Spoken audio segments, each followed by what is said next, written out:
Então vamos lá.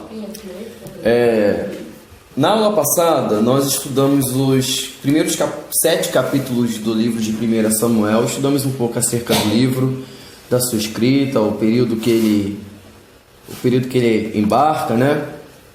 E estudamos acerca da vida do profeta Samuel e seus primeiros anos de ministério. Nós paramos no capítulo 8. E aí o que acontece, para a gente fazer uma recapitulação de quem foi Samuel, o que ele exerceu. Vamos lá, a gente conhece bem Samuel porque ele foi um profeta. Mas a gente não pode esquecer também que ele foi, além de profeta, ele foi Ele era um juiz.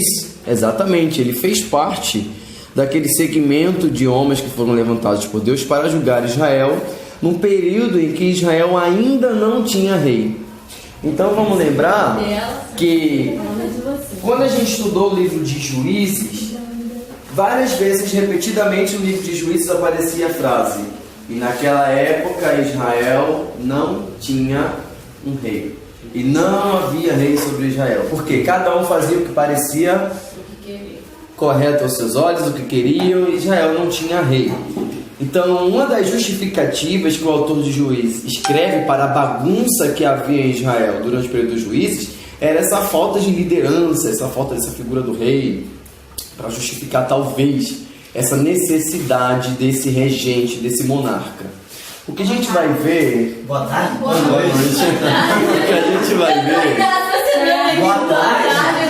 O que a gente vai ver agora no livro de 1 Samuel é a transição desse período.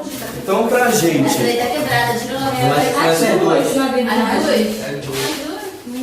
Então, pra gente recapitular, o livro de Juízes e o início do livro de Samuel, a gente tem essa transição dos juízes, que começa com Otiniel lá em Juízes 3, o primeiro juiz de Israel, e vai terminar no 15º, que será Samuel. Então Samuel vai ser o último dos juízes, e a gente vai estudar hoje essa transição, como é que Israel deixou de ser governado pelos juízes, né, e vai passar agora a ser governado por um rei. Israel agora vai se tornar uma monarquia, né? Uma monarquia que é o governo de um monarca, o governo de um soberano, o governo de um rei. Depois você pode mandar essa imagem pra gente? Manda no grupo dos investigadores. Aqui está a característica, né, dos filisteus. E veja uma característica similar dos últimos juízes. De Jefté até Samuel, todos eles vão lutar contra os filisteus. Vão ser o principal e o arquirrival dos inimigos de Israel. Vão ser os filisteus. E o índice celular que ele trava toda hora.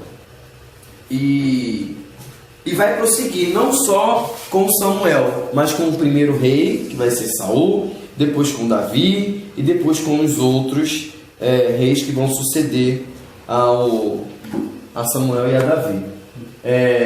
Então, para o nosso mapinha aqui, deixa eu falar aqui para ficar melhor. Israel ainda é dividido ainda as tribos têm sua localização, mas a gente sabe que tem um centro especial no meio disso tudo, né?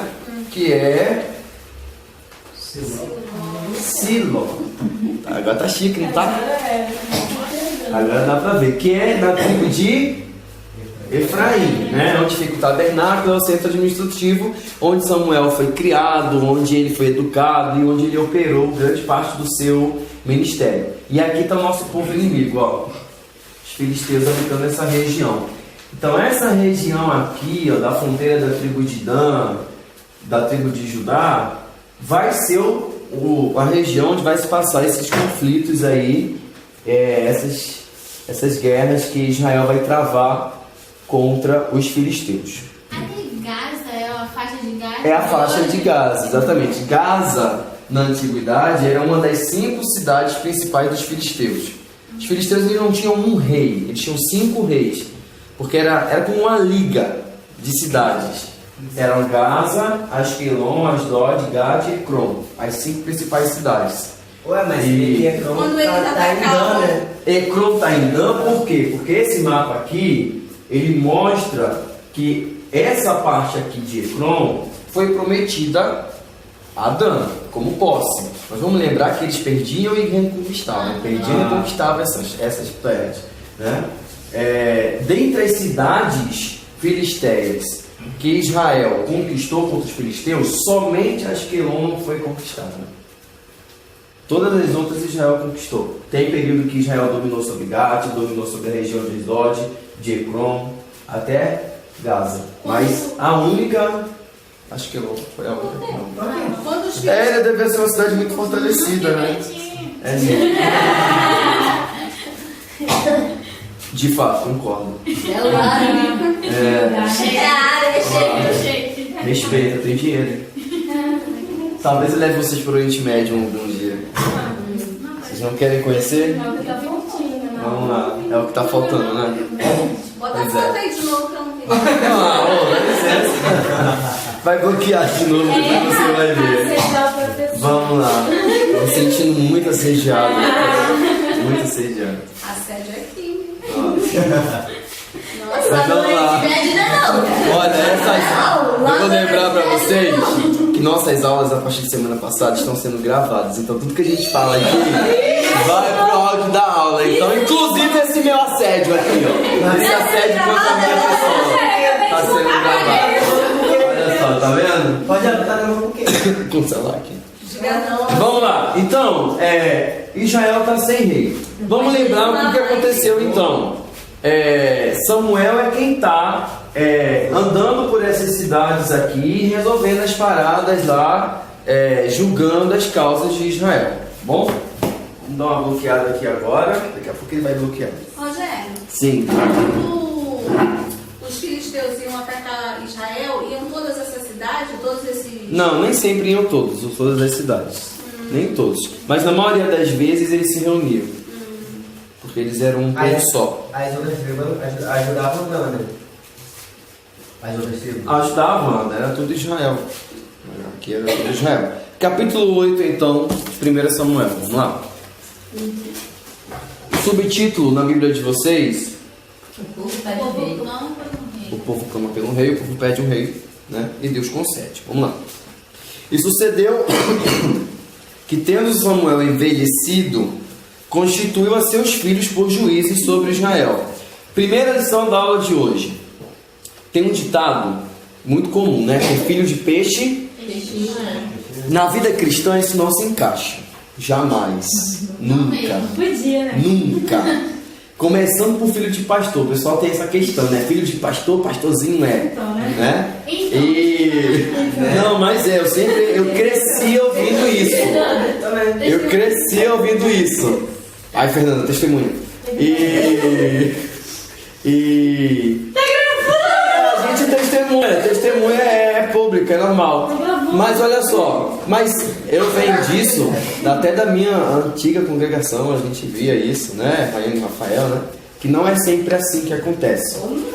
Com os filhos de Samuel, a gente tem a Bíblia para falar disso. Os filhos de Samuel não puxaram ao pai. E Samuel constituiu ele como um juiz. Vejam, foram educados, sabiam da lei, mas olha o que acontecia. Versículo 2. E era o nome de seu filho primogênito Joel, e o nome do segundo Abias, e foram juízes em Berseba. Porém seus filhos não andaram pelos caminhos dele, antes se inclinaram à avareza, e tomaram presentes, e perverteram o juízo. Olha que grave. Homens que foram constituídos para ser juízes, perverteram o juízo. Corruptos. Corrupção. Estão precisando de uma lava-jato aqui. Né? Começando com os filhos de Samuel. Cadê o muro? Parece maldição, né? Porque veja só, os filhos de Eli eram malditos. Os filhos de Samuel também foram malditos. Vejam só que coisa São tudo filho de Belial, interessante, né? Tudo filho de Belial. Exatamente. E o que vai acontecer? O povo de Israel vai se revoltar contra os filhos de Samuel. Porque não vão aceitar o juízo deles. Porque não tem como, né? Você ser aceitado por um juiz corrupto. Né? Então o pessoal vai se rebelar. E isso vai servir de mais protesto e motivo para que o povo peça um rei, peça um líder. Israel já há muito tempo está clamando por uma liderança. Vamos pensar, quem são os vizinhos de Israel?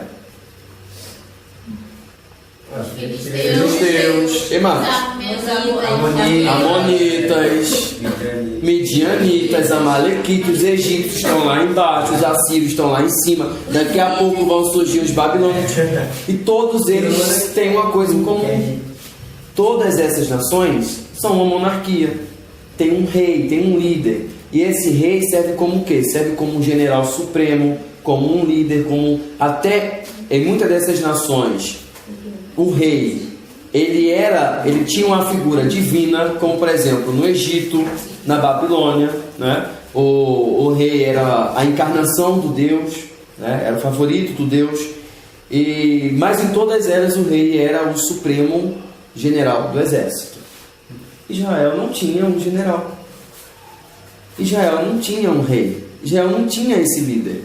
Eu pergunto para vocês, ia ser minha pergunta agora: quem era o general de Israel? Deus. Deus quem dava todas as estratégias, todos os esquemas, as guerras que a gente viu desde a época lá de Moisés, de Josué. Era Deus que ia à frente de tudo. Que é um rei melhor que esse aí, né? Exatamente. Mas aí a gente tem essa questão, né? O homem, em sua depravação, em sua rebelião contra Deus, ele não quer dar glória a Deus. O homem prefere dar glória ao seu semelhante do que entregar a glória que pertence a Deus. Glórias de conquistas militares, glórias de governo, glórias de conquistas. Deus era o rei e o general. Ele que ia à frente das batalhas. A gente viu isso desde o início. Mas Israel pediu um rei. Por quê? Porque na mentalidade deles, eles seriam bem mais sucedidos como uma nação tendo um rei do que Deus ali na frente deles. Eles não diziam isso com as palavras, mas o simples fato deles pedirem por um rei, de rejeitarem o juízo de Deus, já expressava tudo isso. Eles não diziam assim, não abriam a boca para dizer, nós não queremos mais Deus. Não. Mas tem muitas formas de a gente falar coisas, né? A gente pode expressar sentimentos e desejos de várias maneiras, e até com muitas palavras. Isso tanto para o bem como para o mal, né? Às vezes uma pessoa só com um olhar revela tudo sobre uma pessoa, sobre a outra pessoa.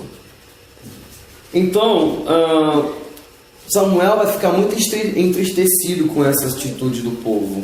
Porque para Israel, para Samuel, ele vai achar que o quê? Israel está me rejeitando como juiz. Eles não me querem mais. Só que quando Deus fala com Samuel, olha o que Deus vai dizer para Samuel. Versículo 7. Ouve a voz do povo em tudo quanto te disser, pois não te tem rejeitado a ti, antes a mim me tem rejeitado, para eu não reinar sobre ele. É uma renúncia contra o reinado de Deus. Veja, é o próprio Deus que está dizendo isso a Samuel. Sendo assim, é assim que vocês querem, é assim que vocês vão ter. Veja, eu não quero que vocês entendam que Deus está se curvando à vontade de Israel. Não é isso. Deus, ele é soberano. Ele tem o controle e o domínio de tudo. Deus, ele é onisciente. Ele já sabia que isso ia acontecer? Sabia. Tanto que o rei vai ser escolhido por ele a dedo. Deus não perde nada de controle. Mas isso nos mostra, isso nos faz pensar e refletir, muitas das vezes, que Deus permite que coisas que nós queremos para a nossa vida acontecer, para que a gente possa aprender com nossas próprias vontades e nossos próprios erros. Vai chegar uma hora que Israel vai se arrepender de ter pedido um rei, mas não vai ter mais como voltar atrás. Não vai ter. Então veja, Deus permite que essas coisas aconteçam, mas nada foge do seu controle. Ele está controlando, está dominando sobre tudo isso. E é óbvio, claro, ele nunca vai deixar de ser o grande rei e soberano de Israel, né? O que Deus vai fazer agora? Vocês vão querer um rei? Tá, mas vai ter agora um decreto do rei, vai ter a lei do rei. os costumes do rei. Do versículo 10 até o versículo 18, Deus vai dizer aí para Samuel qual vai ser o costume do rei. Imaginem só. Vamos supor que nós aqui somos um povo. Nós somos Israel. Vocês querem um rei. Aí vocês me elegem como rei. Tá, sou rei. O que muda? Porque você é o rei. Não, vocês me escolheram. Todos vocês foram unânimes e me aceitaram como rei. Primeiro, não teve uma votação. Não teve. Não teve votação, não teve votação. Gente, vamos, como o Chaves dizia, é um supositório. É um supositório. Vamos lá. Pode ser a Tereza então. Vamos lá. A Tereza é a rainha. Vamos lá. Vamos lá. O que muda então? Não, tem que mudar. Eu não posso. Porque agora quem vai mandar sou eu. Verdade. Outra coisa. De qualquer maneira, vamos lá, né? Olha só. Quando se estabelece uma monarquia, imaginem, vamos pensar historicamente. Deus criou o homem livre, não foi? As civilizações começaram livres, até os homens construírem as primeiras cidades, as primeiras civilizações, até um homem, não sabemos quem foi, o primeiro homem que teve na cabeça de se proclamar soberano sobre outros homens. Presidente? Não, presidente, isso é um conceito moderno. O que você quis dizer com isso? Primeiro, na Raciocinem comigo, gente. Primeiro rei. Entendi. Quem foi o primeiro homem? Um líder. Líder, o primeiro líder, o primeiro guerreiro. Mas a forma de governo mais antiga que a gente tem é a monarquia, né? É a monarquia.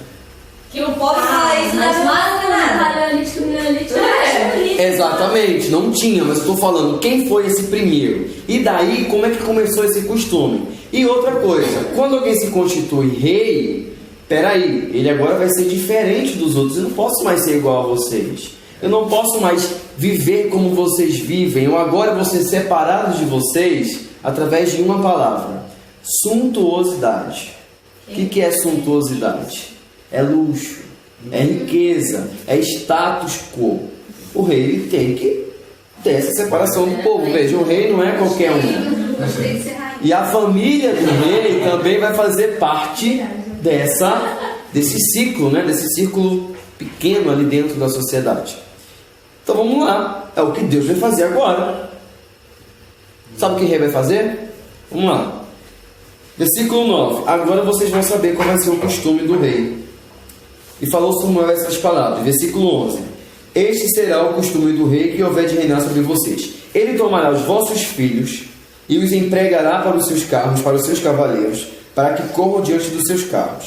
Porá por príncipes de milhares e por cinquentenários, para que lavrem a sua lavoura, seguem a sua cega, façam as suas armas de guerra, seus petrechos, seus carros. Tomará as vossas filhas para perfumistas, cozinheiras, padeiras. Tomará o melhor de vossas terras e das vossas vinhas e dos vossos olivais, e dará aos seus criados, e as vossas sementes e as vossas vinhas dizimará, para dar a seus eunucos e os seus criados. Também os vossos criados e as vossas criadas, e os vossos melhores jovens e os vossos jumentos, tomará e os empregará no seu trabalho. Dizimará o vosso rebanho, e vós lhe servireis de criados. Ponto. O rei vai pegar tudo que há de bom no reino para ele. Simplesmente, tudo aquilo que há de melhor, se o rei quiser se apropriar, por lei é dele. Se o rei quiser se apropriar de sua casa e chegar lá, essa casa é minha, vou comprar, mas eu não quero vender. Vamos lembrar o que Acabe fez com Nabote? Foi contra a lei, sim. Mas ele, como rei, fez aquilo. Ele se ferrou. Como rei, ele fez aquilo. Veja, um rei precisa de o quê? De um exército. Ele vai escolher homens para o servir. Um rei precisa de empregados. Ele vai escolher empregados para o servir. Então veja como foi que Saul fez isso. O processo que tem de uma teocracia, onde o governo era de Deus, para a monarquia, onde o governo agora vai ser de um homem. Então todo esse processo. Simplificando, o homem gosta de ser capacho de outro homem. Qual é a resposta que Israel dá? Versículo 22. Não queremos, mas teremos, porque Versículo 19. Porém o povo não quis ouvir a voz de Samuel e disseram: não, mas haverá sobre nós um rei.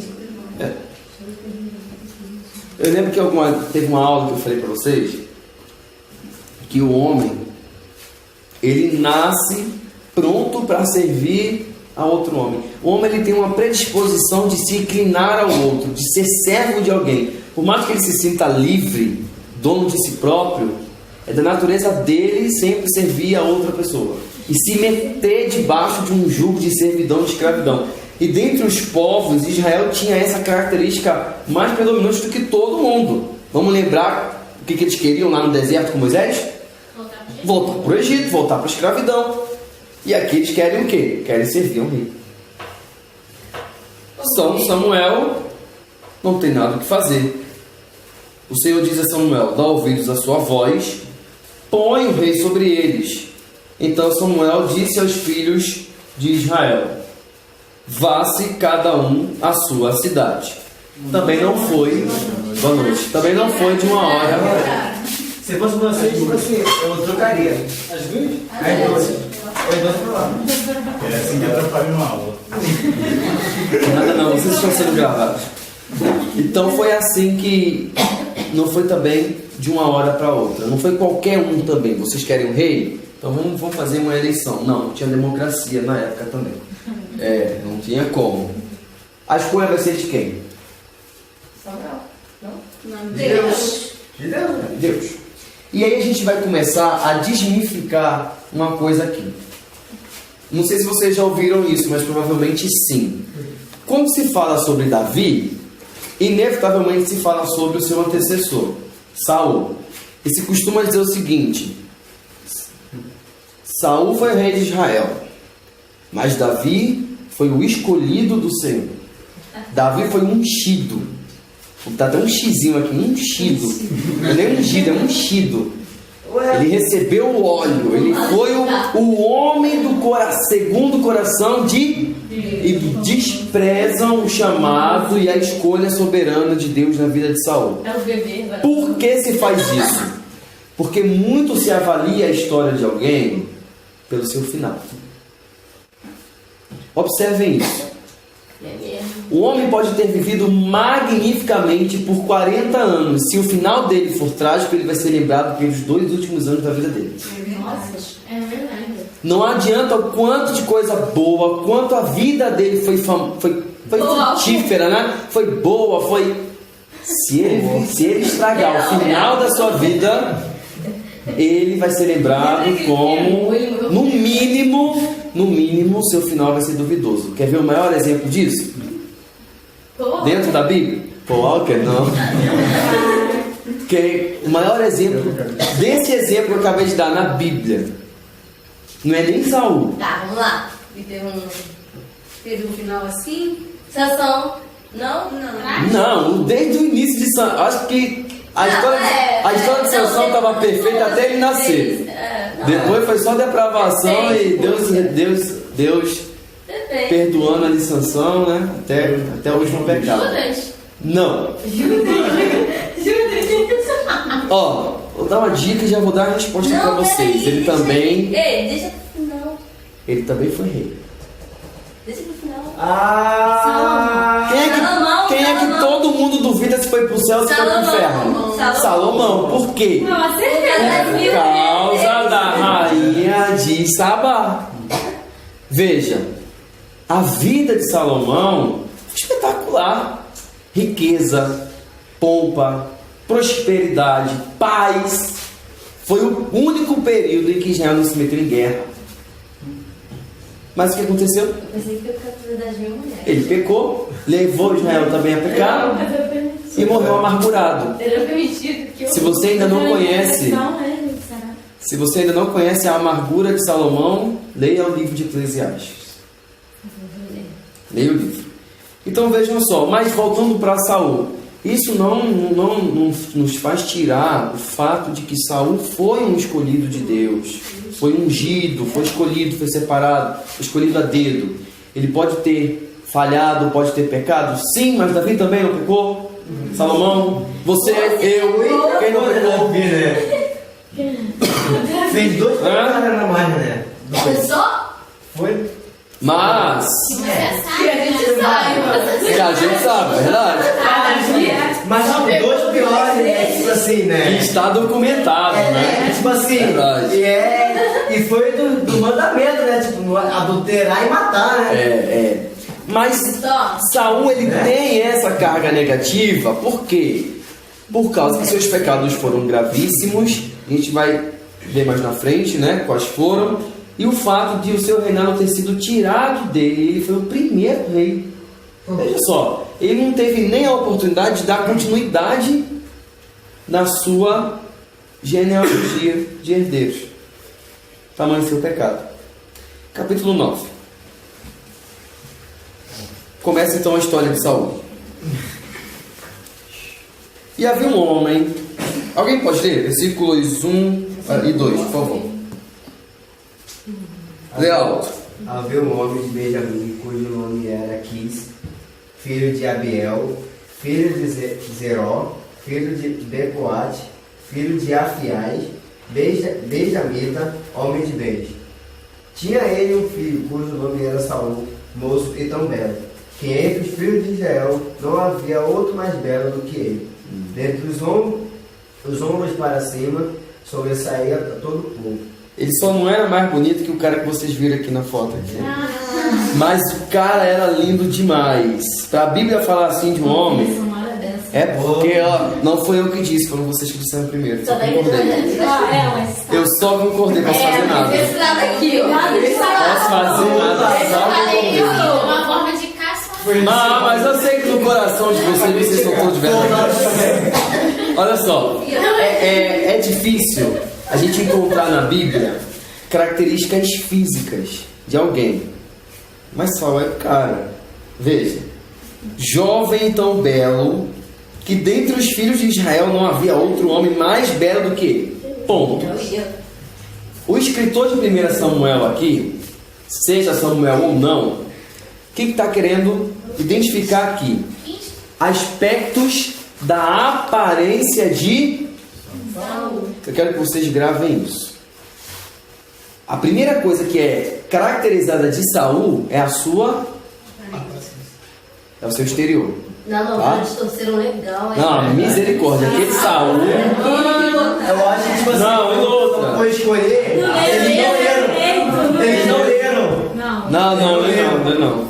Mas é o que eu falo, é a demonização da imagem de Saul. Né? Eles não leram. Entendeu? É a demonização da imagem de Saul. Isso é uma herança. É uma herança maldita, né? Quer ver uma coisa? É difícil a gente encontrar alguém chamado Saul. Mas a palavra Saul Eu tem conheço, mas eu conheço. É difícil, eu tô falando que não encontra, mas é difícil. Mas o nome Saul tem a mesma origem semântica de Saulo. Saulo é a versão aramaica para Saul. Tá? Saulo é a versão aramaica de Saul. Então Paulo, na verdade, o nome hebraico de Paulo era Saul. E na verdade, Saulo e Paulo não tem diferença nenhuma. Tá? As pessoas falam, Deus mudou o nome de Paulo. Mentira. Tá? Claro que não. Mas Deus mudou Saulo. Não tem isso. Deus não mudou nada. Na igreja, tá? isso agora. Pois é. Deus mudou o nome de Saulo. Vamos investigar. Vai investigar isso aí. E só curiosidade, vamos lá. O que acontece? Vamos lá.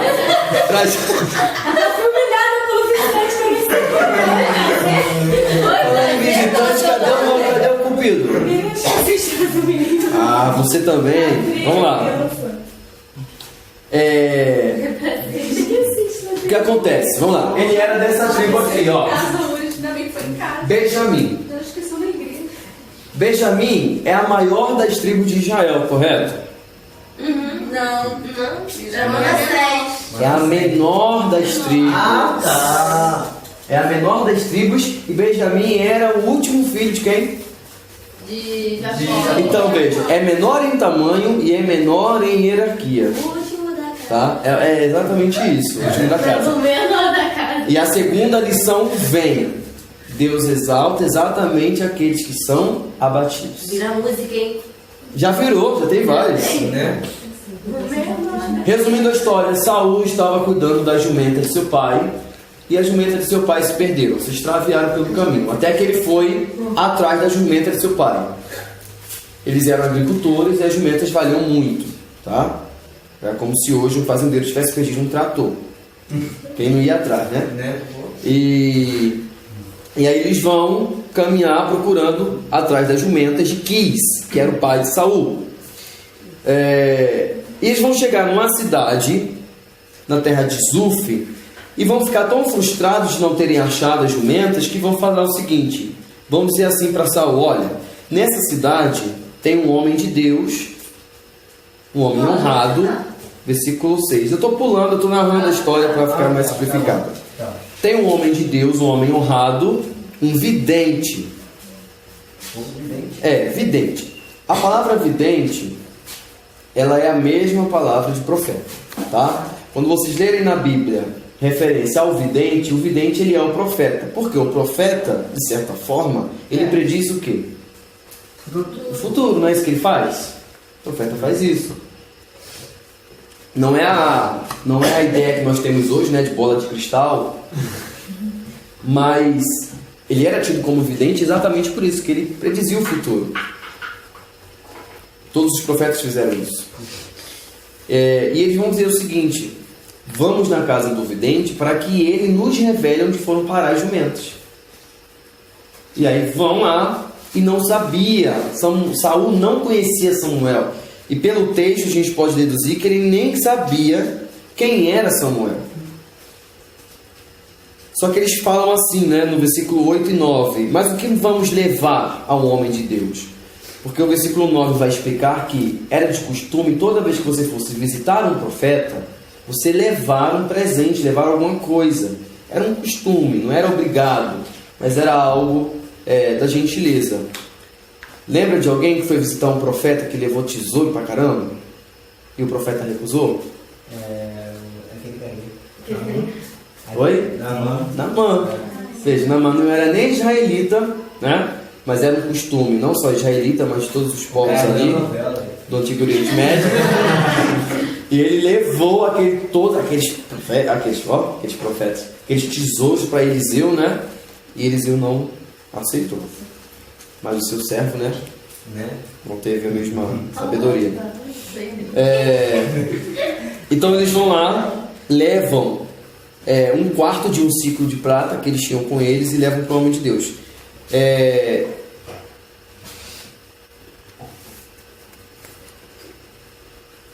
Chegaram lá, eles vão encontrar umas moças e vão perguntar: é aqui que mora o homem de Deus? E elas vão apontar onde é que mora esse homem de Deus. Só que no versículo 14 diz que eles não vão chegar na casa dele. Por quê? Ao encontro dele já vem Samuel.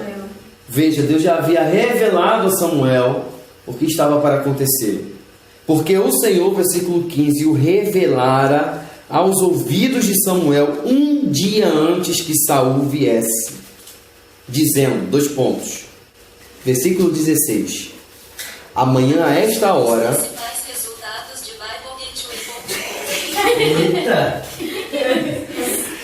Amanhã a esta hora te enviarei um homem da terra de Benjamim, o qual ungirás por capitão sobre o meu povo de Israel, e ele livrará o meu povo da mão dos filisteus, porque tem olhado para o meu povo, porque o clamor chegou a mim. Então veja só, Deus já revelou a Samuel que Saul iria ao encontro dele e que Samuel deveria ungí-lo por capitão do povo de Israel, líder do povo de Israel. Quando Samuel viu a Saul, o Senhor lhe disse: eis aqui o homem de quem já te tenho dito, este dominará sobre o meu povo. Veja como é similar a unção de Davi também, né? Deus falando sempre ao ouvido de Samuel, indicando Samuel o que vai fazer, o que vai dizer, né? E Saul vai perguntar para Samuel: me mostra a casa do vidente. Samuel vai dizer: eu sou o vidente, vem até minha casa e eu te declarei. Pois bem, no versículo 20, olha o que vai dizer. Saul vai perguntar para Samuel onde estão as jumentas do pai dele. Só que Samuel vai dizer: E quanto às jumentas que há 3 dias se te perderam, não ocupes o teu coração com elas, porque já se acharam. Samuel fala para ele que as jumentas já foram achadas, está lá em outra cidade, está em segurança. Veja só, Deus está falando tudo isso para Samuel, né? Você vê como o cara é vidente mesmo, que o cara está vendo uma coisa que está acontecendo lá do outro lado. E para quem é, e olha essa expressão de Samuel agora, e para quem é todo o desejo de Israel? Porventura não é para ti e para toda a casa de teu pai? Isso é um modo charmoso, né? Formal de dizer, por acaso, quem é o homem mais desejado de Israel? Não é você? Quando Saul ouve isso, Como é que são as mulheres? ele... Não, o desejo que Samuel está dizendo aqui, Rayane, não é esse desejo. Mas qual é o desejo de Israel? O rei. E Samuel revela agora para Saul, é você. Você é o desejado.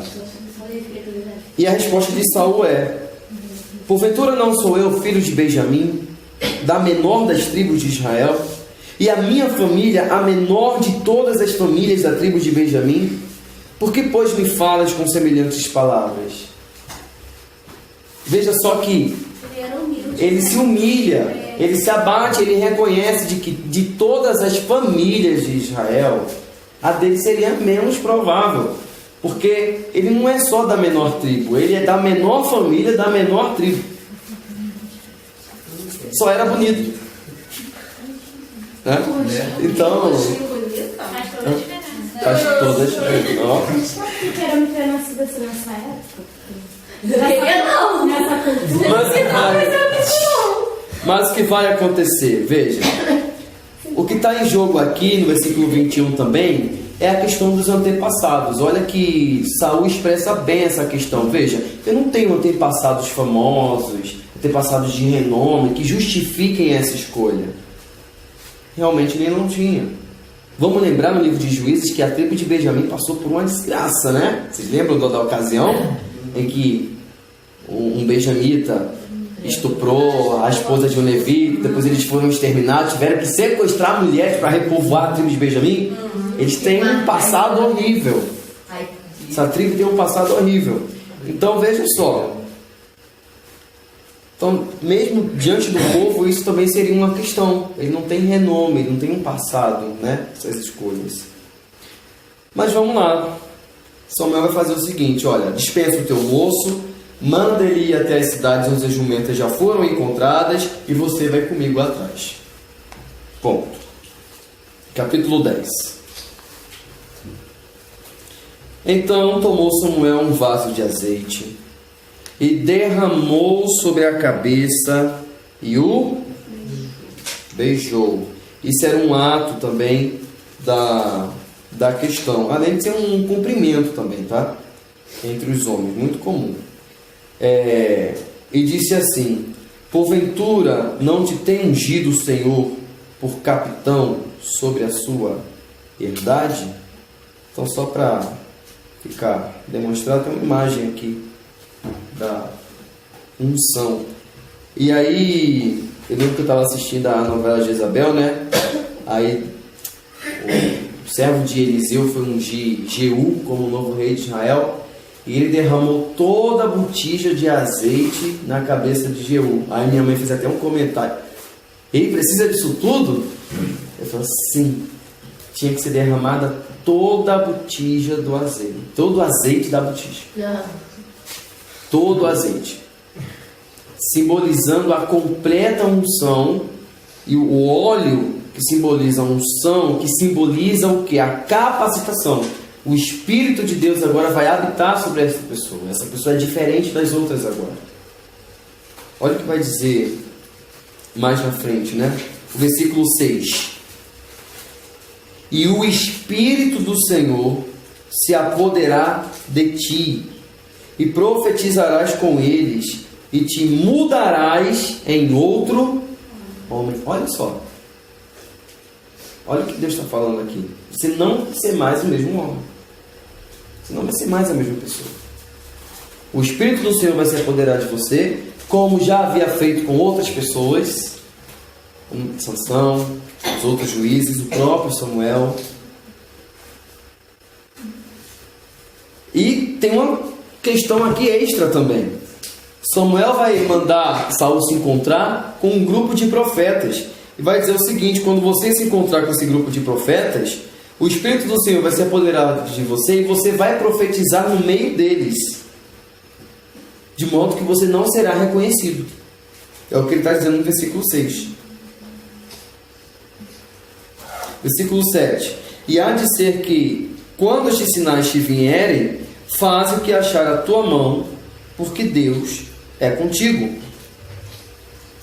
E aí, Saul então vai se dirigir até Gilgal, que é onde esses profetas estão se reunidos. E o versículo 9 vai dizer o seguinte: sucedeu, pois, que, virando ele as costas para partir de Samuel, o que aconteceu? Deus nos deu o coração. Todos os sinais se deram naquele mesmo dia. Deus lhe mudou o coração em outro, e todos aqueles sinais aconteceram naquele mesmo dia. O que significa isso? Deus mudou a forma como Saul via e compreendia as coisas e sentia. Essa expressão mudar o coração não é mudar só os sentimentos, mas é mudar a percepção. Porque para que Saul compreendesse e visse as coisas se cumprindo ao seu redor, era necessário que houvesse sim uma transformação nele.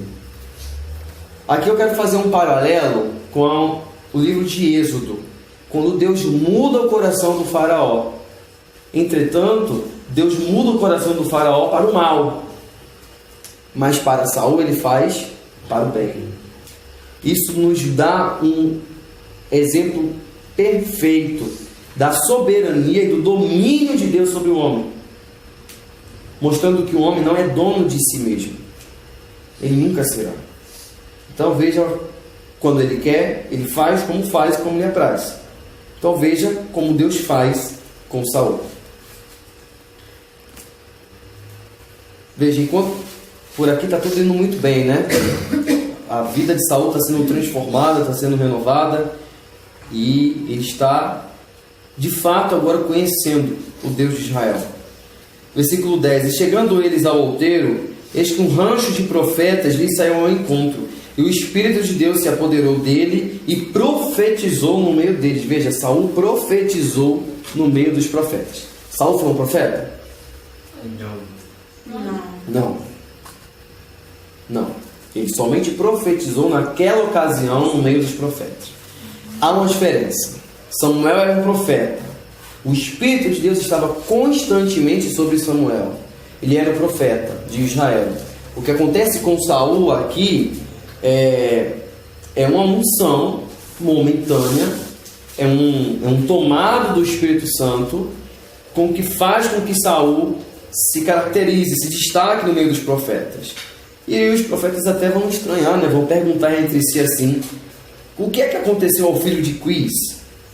Ele também está entre os profetas? Saul agora é profeta também? Não estou entendendo mais nada, está profetizando? Virou profeta agora, panela de fogo? Está no reteté agora? Versículo 2. Então o homem dali respondeu e disse: pois quem é o pai deles? Pelo que se tornou em provérbio, está também Saul entre os profetas? Veja, isso é um ditado que até hoje no meio evangélico as pessoas costumam dizer. Quando alguém fala alguma palavra em tom de profecia, né? Ou em tom de determinando alguma coisa, as pessoas costumam dizer: está também Saul entre os profetas, se referindo àquela pessoa, né? Como você agora também é um profeta, né? E acabando de profetizar, veio ao alto. E aí o que acontece? O tio de Saul e o seu moço foram lá buscar as jumentas, e as jumentas foram encontradas, tá? E foram devolvidas à casa de Saul. Mas, versículo 16, o negócio do reino de que Samuel falara, Saul não contou para ninguém. Ainda era um segredo. Se assemelha também à história de Davi. Davi foi ungido ainda jovem, mas poucos sabiam da unção de Davi. Poucos. Só com o tempo foi se manifestando que Davi era mesmo ungido. Mas tudo começa com um segredo. Tudo começa em relação íntima, intimidade. Também com Saul sucedeu da mesma forma. Um rei precisa, além de ser escolhido por Deus, ser aclamado pelo povo. Até porque é o povo que está pedindo o rei, né? E até hoje, veja, não só com os reis, presidentes, governadores, quando são eleitos, existe a cerimônia de posse. Ele precisa ser reconhecido.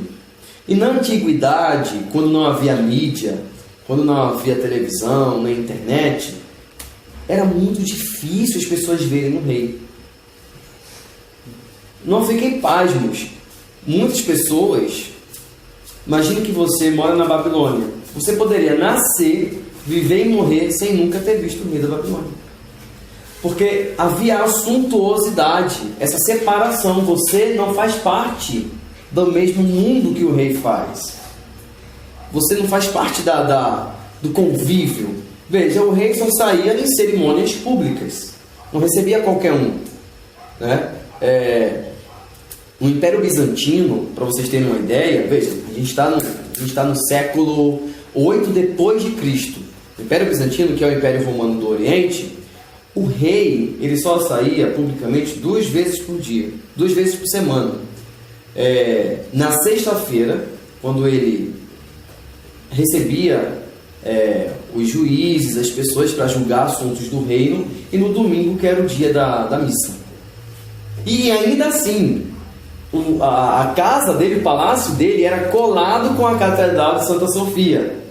Ele não saía para a rua, era um caminho que tinha dentro do jardim dele, que ligava direto à catedral. Então ele saía do quarto dele, ia para direto à catedral, sentava no trono dele, de lá saía direto do quarto dele. Ninguém via ele. Então tem essa separação do rei, né? Essa questão da suntuosidade.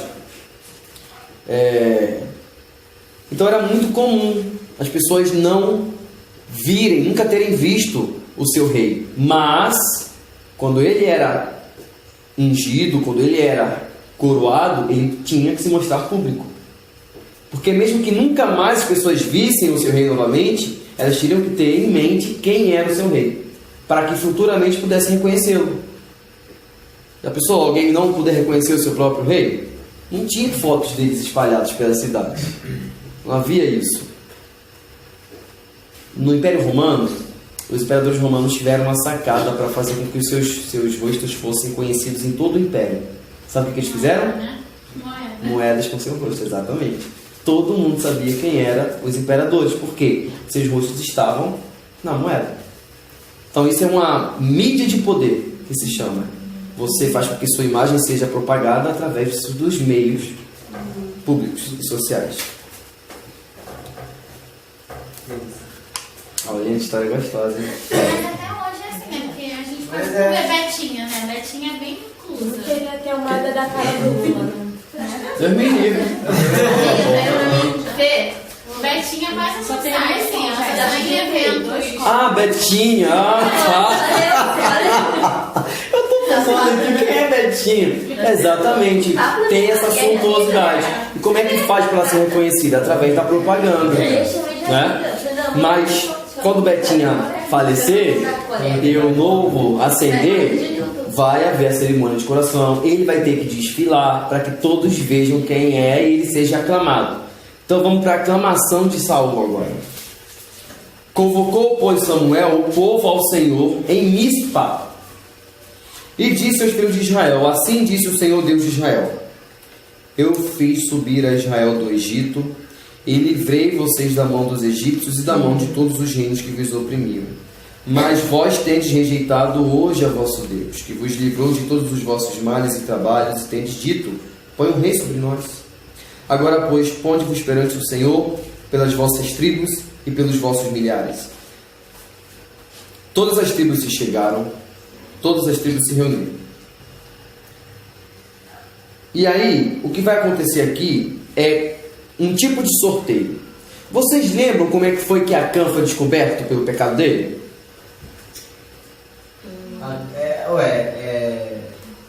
Deus mandou todo mundo ir para casa para poder se santificar, né? Depois todo mundo se reuniu. Como é que foi sendo revelado? Ai, cara. Como é que descobriram que foi Acã? 0 1.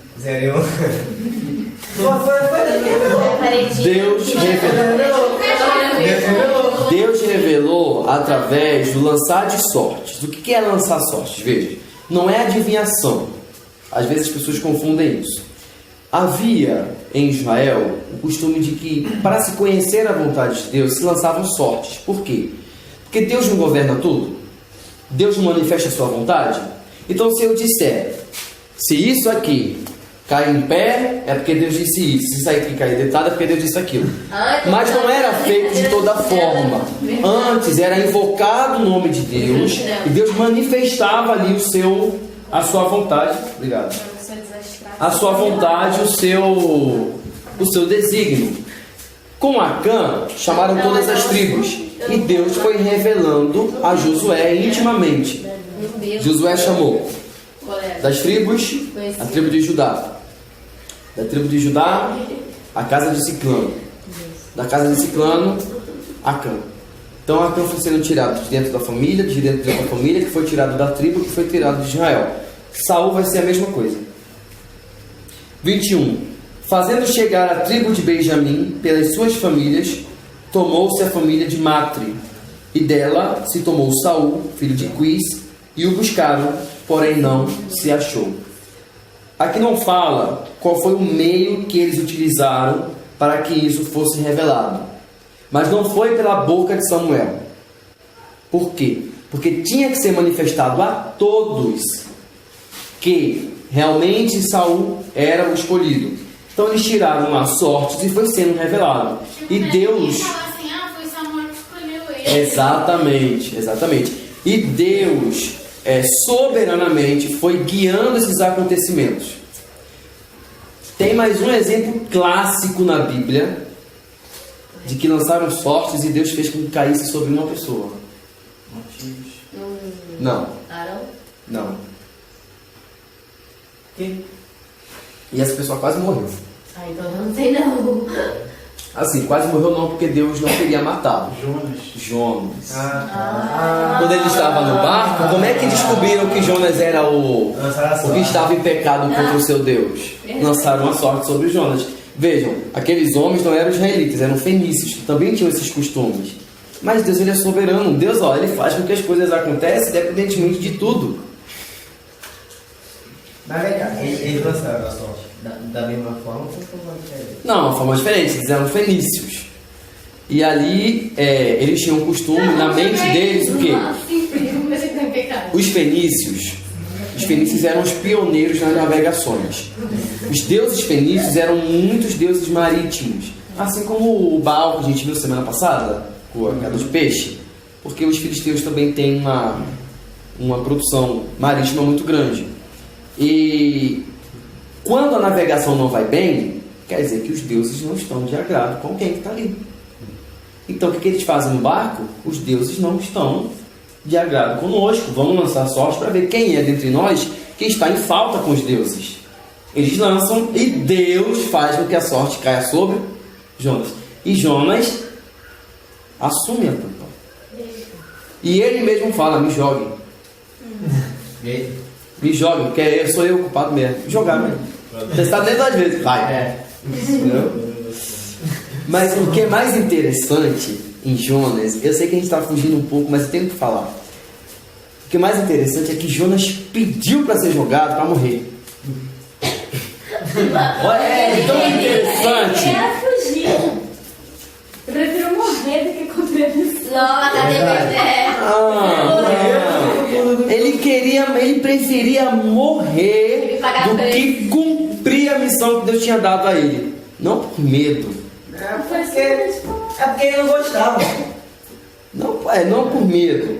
Mas ele preferia morrer do que obedecer. Mas pelo fato de quê? Porque ele não queria que Deus usasse de misericórdia com os inimigos. Acho que ele nem gostou, hein? Sabe aquele crente? Sabe aquele crente? Eu morro, mas eu não te prego a salvação. Eita! Sabe, gente, isso Pode ficar tranquilo. Gente, isso é demais. E o cara achando que ia morrer, o que Deus faz? Envia o submarino. Ô miserável, tu acha mesmo que vai morrer? Deixa eu te mostrar, deixa eu te ensinar uma lição aqui sobre liberdade. É engraçado. Depois que ele pregou lá, ele ainda ficou por fora Esperando. torcendo pro povo não se arrepender. É um débito miserável mesmo. Miserável mesmo, mano. Fala pro miserável mesmo. Jonas. Olha, mas a gente não tá longe de Jonas não, tá? Rafael. A gente não tá não. Vamos lá. O quê?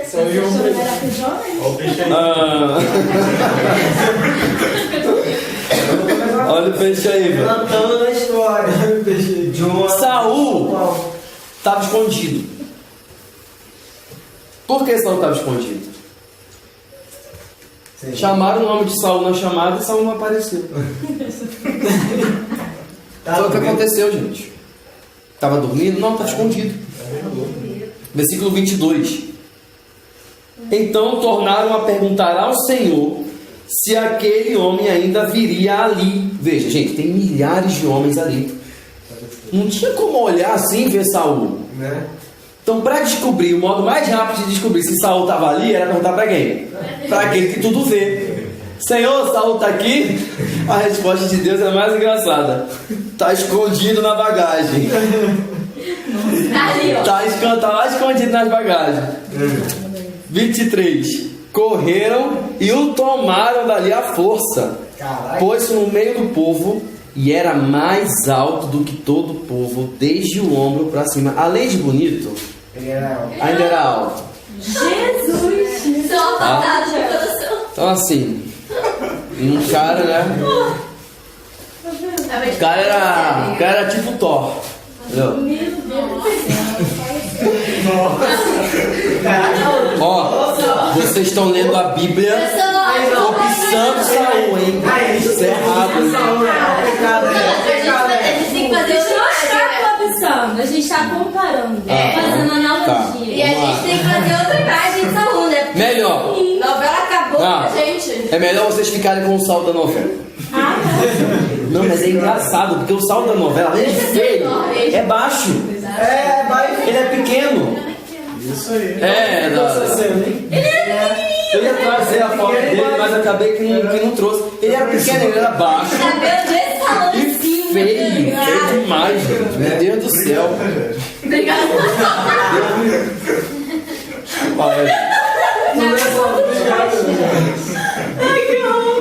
Não é o discípulo que... Ó, mas pra vocês ficarem mais quietas, ele era casado, tá? Ele tinha filhos. Então vamos lá. Mas o jeito da cara falando que uma esposa só. 24. Mas ele teve só uma. Só uma. É óbvio que teve concubinas. Disse Samuel a todo o povo: vede já quem o Senhor tem elegido, pois em todo o povo não há nenhum semelhante a ele. Então jubilou todo o povo e disseram: viva o rei. E declarou Samuel ao povo o direito do rei e escreveu no livro. Lembra daqueles direitos que eu falei para vocês? As regras, as leis do rei? Ele escreveu num livro e isso foi selado. E todo o povo voltou para sua casa. Mas sempre tem aqueles, né? A esquerda e a direita, né? Sempre tem a esquerda e a direita, né? Será mesmo que ele é o escolhido? Será mesmo que Deus escolheu Saul? A esses a Bíblia chama de filhos de Belial. Versículo 27. Mas os filhos de Belial disseram: é este que há de nos livrar? E o desprezaram e não lhe trouxeram presente. A minha tá mais leve. A minha tô de mau caráter. Arruaceiros, arruaceiro, mau caráter, tudo filho de Belial, tudo a mesma coisa. Profundo, sabe? Cara minha.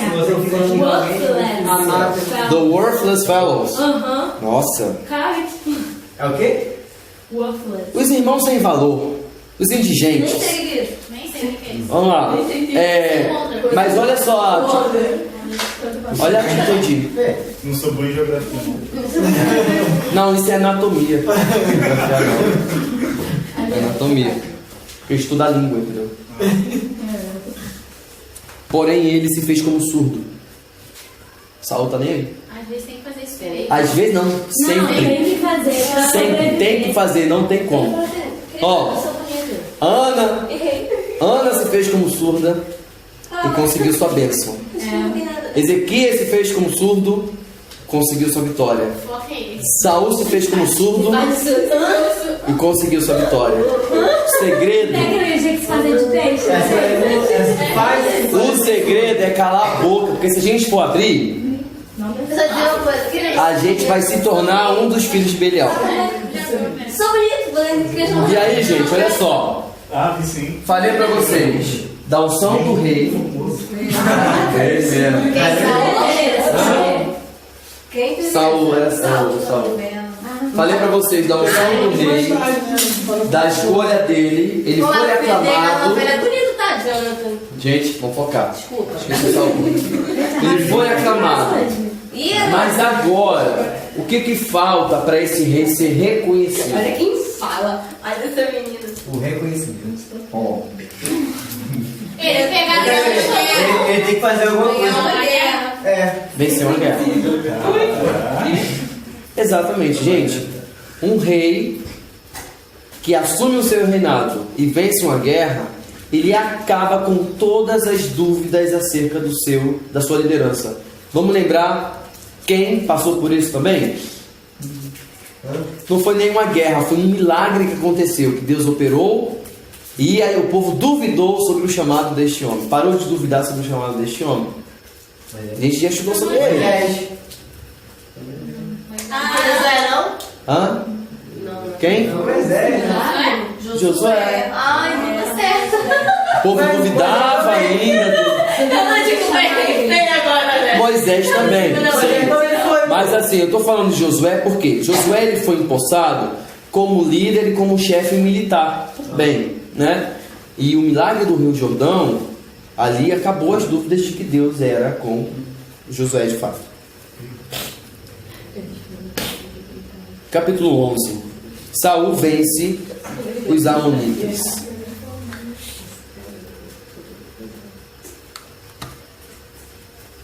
Então subiu Naás, amonita, e sitiou a Jabes de Gileade. E disseram todos os homens de Jabes a Naás: faz aliança conosco e te serviremos. Jabes era uma cidade de Israel, tá? Naás era o rei dos amonitas. Ele sitiou essa cidade, fez guerra contra ela e ameaçou todo mundo.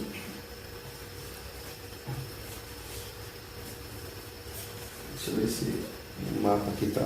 Vou mostrar para vocês. E ameaçou todo mundo. Só que o povo de Gileade vai dizer o seguinte: veja, os amonitas estão aqui, ó. Vamos localizar aqui geograficamente aqui os amonitas. Toda vez que eu tô olhando, ele acaba dizendo. É, Cídio, amiga. ó, estão aqui, tá? E a cidade de Gileade fica na tribo de Gade, que eles sitiaram. Não tem aqui no mapa, mas está aqui. Vamos lembrar que Saul está onde? Na tribo de Benjamim, tá? Então o que vai acontecer? Os amonitas vão fazer guerra contra eles. E olha só, o rei dos amonitas vai fazer o seguinte, para não precisar acender a luz novamente. Porém Naás, o amonita, disse o seguinte: os habitantes de Israel lá ainda quiseram fazer amizade com eles para não ter guerra.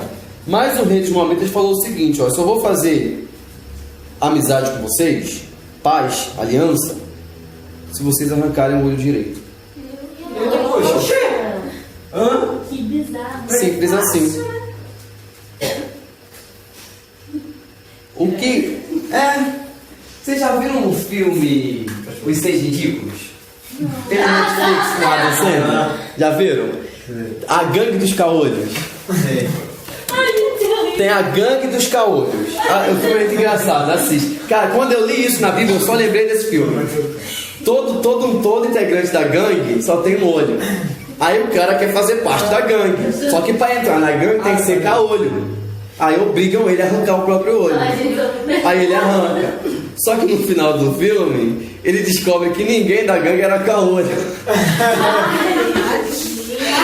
Exatamente. Ele arrancou o olho que chegava. E isso. Ele arrancou o olho ruim. Ele só enxergava com o olho. Ele arrancou o único olho que enxergava. Porque tinha que ser o direito, né? Tinha que ser direito, exatamente. Gente, o filme é muito. E ele era cena de um olho, pô. É nojento a cena, meu Deus do céu, veja. Quando o cara descobriu. Quando ele descobriu que ninguém era caolho, cara. Ó, deixa eu ler uma coisa pra vocês aqui. A prática Isso, pra mim é triste. no filme é, aqui na história Aqui não não. é. Aqui não é, no filme é. A pessoa fica assim, olha. Eu fui mais drama, não é engraçado. É porque eu. Isso. Quando você for o filme, você vai rir. É. Pelo tirar o olho do cara. Vamos lá. Não, é ele mesmo que arranca.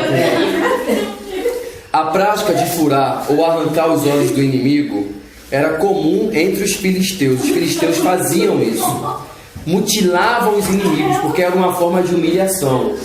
Quando você mutilava o inimigo, você tornava ele deficiente. E naquela época, uma pessoa deficiente, ela era impedida de exercer cargos importantes. Vamos lembrar que, por exemplo, um rei não podia ter defeitos físicos, um sacerdote não podia ter defeitos físicos. Então você impedia aquela pessoa de se tornar alguém importante na vida. Os assírios costumavam fazer isso contra os reis vassalos, ou seja, os reis que eles conquistavam, que não cumpriram as condições de pagar o tributo. Flávio José, historiador judeu, afirma que o olho direito era arrancado para impedir os soldados de lutar. Por quê? Porque ele segurava o escudo com o braço esquerdo e a espada com o braço direito. Se arrancasse o olho direito dele, ele perdia a metade da visão dele como guerreiro. Tinha um rei também que arrancava o dedo, né? Teve um rei na Bíblia que arrancava os dedos. Exatamente, os polegares. E eu esqueci o nome dele, rapaz. Tá lá em Juízes. Era o rei gordo. Era o rei Balufa. Lembra do rei Balufa? Lembra. Isso, a facada? Era ele mesmo. Eu esqueci o nome dele. Eglon. Lembrei. Eglon. Era o rei Balufa. Olha lá. Nada contra os gordos. Não. Mas ele era muito gordo mesmo. Tanto que ele precisou ficar de pé para a espada entrar nele, né, gente? Pra vocês terem ideia.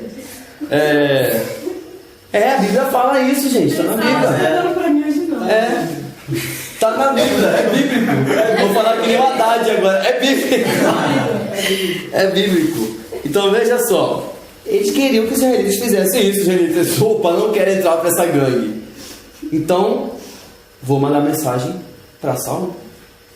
Quando a notícia chegou até Saul, versículo 6, então o Espírito de Deus se apoderou de Saul, ouvindo essas palavras, e acendeu-se em grande maneira a sua ira. Saul ficou irado. Cara, com pistola. E o que ele faz? Convida agora o povo para a guerra. Olha só o convite para a guerra de Saul. Vai pegar 2 bois, fatiar em pedaços e mandar cada pedaço para uma tribo de Israel. E vai dizer o seguinte: aquele que não for comigo para a guerra vai ser um maldito. Nas palavras de Saul, qualquer que não sair atrás de Saul e atrás de Samuel, assim se fará aos seus bois. Vocês entenderam?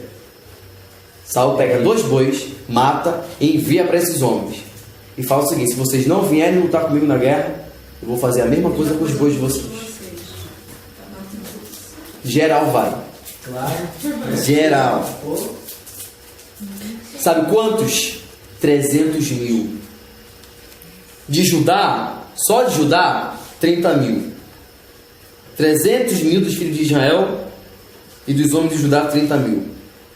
E foram lá e deram livramento à cidade de Jabes de Gileade.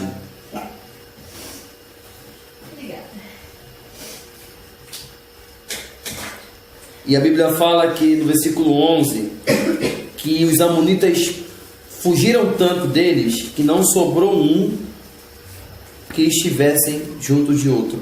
Se espalharam de tal modo que não se espalharam nem em grupos, foi um correndo para cada direção. E o versículo 12 vai dizer assim: então disse o povo a Samuel: quem é aquele que dizia que Saul não reinaria sobre nós? Dai cá aqueles homens e os mataremos. Lembra dos filhos de Belial? Saul, rei, Né? será? O povo agora que se indigna, vendo a vitória, o povo se indigna contra esses que disseram isso e querem matar. Aí imagina, Gente, aí- olha a atitude de Saul. 13. Porém Saul disse: hoje não morrerá nenhum, pois hoje tem feito o Senhor um livramento em Israel. Outro homem não pensaria duas vezes em matar aqueles que falaram mal contra ele.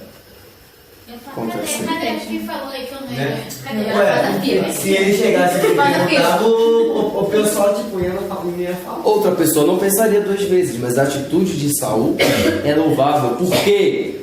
Porque nele está o Espírito de Deus. Enquanto o Espírito de Deus está no homem, o homem não age segundo a sua natureza. Não age. Eu sempre bato na tecla: o fruto não é nosso, é do Espírito.